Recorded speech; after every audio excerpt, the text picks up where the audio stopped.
Thanks for asking. I'm not running for president in 2020. Yet.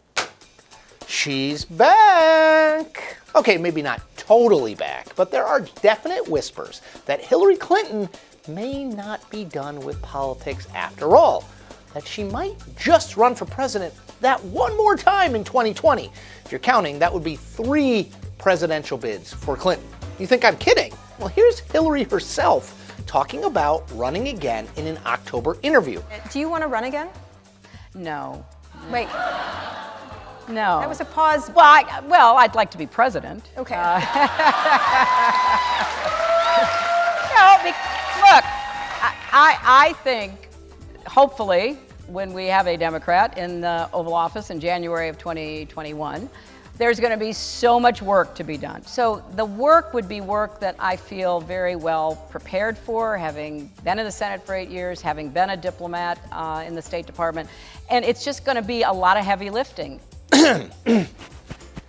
You know what's going on there, folks. And from Clinton's perspective, you can see how this all makes sort of sense. Buyer's remorse from voters who helped elect Donald Trump in 2016. The backing of an energized female base within the Democratic Party as demonstrated in 2018. Plus, if Joe Biden, 75 years old, and Bernie Sanders, 77 years old, can run again for president, why can't Clinton? Here's the thing. Democrats should be rooting very hard against another presidential bid by Clinton. That is, if they want to beat Donald Trump in 2020. Allow me to explain a little bit. As you may remember, Clinton lost the 2016 presidential race to Donald John Trump.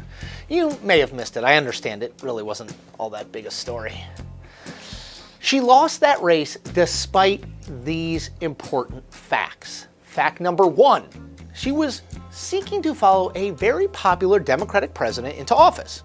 Fact number 2, she dramatically outraised and outspent Trump in all key battleground states.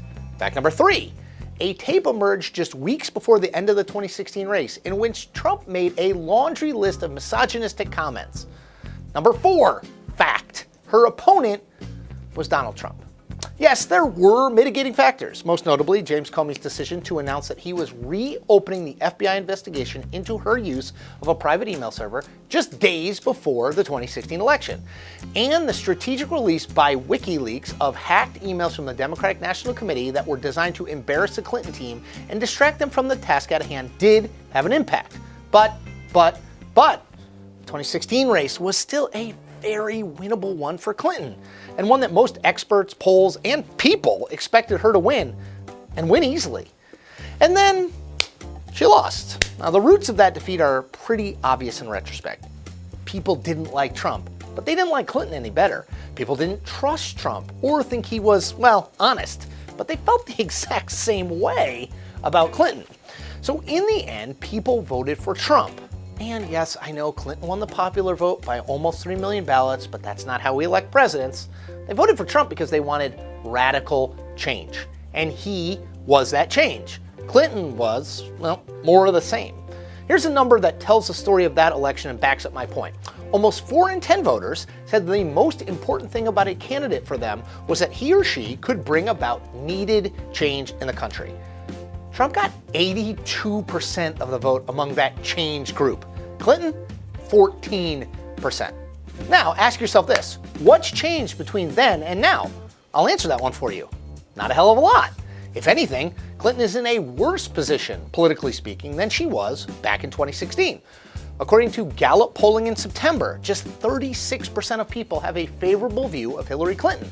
That's down 7 points from where it stood just before the 2016 election and ties for her lowest favorable rating ever in Gallup polling. Why? I mean, honestly, who knows? Some of the low regard in which Clinton is held is tied to the devastating efficacy of Trump's crooked Hillary attacks. Some likely has to do with her decision to remain a vocal and high-profile critic of the president even after she lost. Some, maybe much, of it has to do with the fact that negative feelings about Clinton are baked into the electorate, and it's hard to see how they will ever change. That deep-seated negative opinion about Clinton is at the center of why she would be a very poor choice for Democrats in 2020.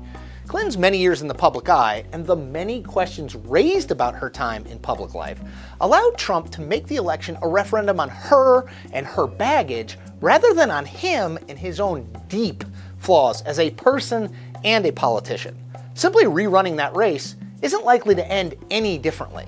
Yes, Trump will have been president for 4 years, but it will be very hard to suggest that he's now the insider with the baggage, while Hillary Clinton is the unburdened outsider. That dog just will not hunt. Beating Trump is harder than it might look from the outside. For all of his abnormalities in office, he has demonstrated an ability to rally the Republican base like few GOP politicians before him. And he will do absolutely anything, literally, to win. Democrats would do well to try a different approach than Clinton used in 2016, which, if you boil it down, amounted to this. I'm running against Donald Trump. You're certainly not going to vote for him, are you? And they'd be well served to try a different candidate to deliver that different message. Not someone who was rejected by voters in the last presidential election, even though she was running against, and I'm not exaggerating here, the weakest Republican nominee in modern memory. The third time is rarely the charm in presidential politics, especially when you're talking about a candidate as divisive as Hillary Clinton. And that is the point.